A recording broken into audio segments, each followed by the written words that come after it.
Here's rule number 17. Check into companies buying back their shares. Look for companies buying back 5 to 10% of their stock and those with new management. Why is this important? Well, first, it's always nice to see management putting their money where their mouth is. It also has to do with earnings per share.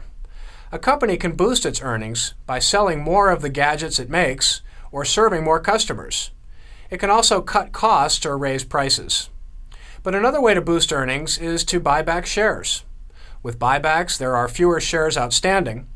Those remaining shares are divided into earnings, which lifts EPS. And stocks with higher earnings per share are often those whose prices move higher. When you come across a stock with strong sales and profit growth, check its press releases and financial filings on its website.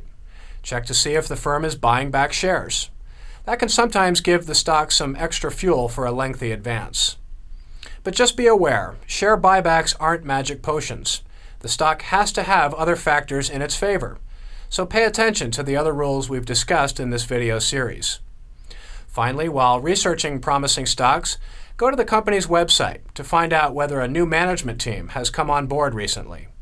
New leaders tend to bring fresh ideas and energy. Let's take a look at rule number 18. Don't try to bottom guess or buy on the way down. Never argue with the market. Forget your pride and ego. Investors often average down in price, failing to recognize that institutional investors like mutual funds, banks, and insurance companies are selling their positions. One of the biggest investing pitfalls is buying stocks that you think have bottomed out in price. People think they're getting a bargain, but that strategy can be very dangerous. The problem is you can't be certain that a falling stock won't fall even further. You may be able to build an airtight case as to why a stock with great earnings growth should be valued at a higher price, but the market doesn't always agree with those well thought out arguments. So instead of picking that fight, listen to the market. Every day, a stock's price tells you what the market thinks it's worth.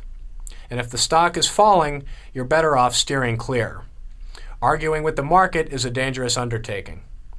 One former leading stock, Taser International, had tumbled 78% from its high in April 2005. Some investors thought the stock had bottomed when it fell to a price of $7.33, but they were wrong. In October, the stock hit another bottom at $5.31.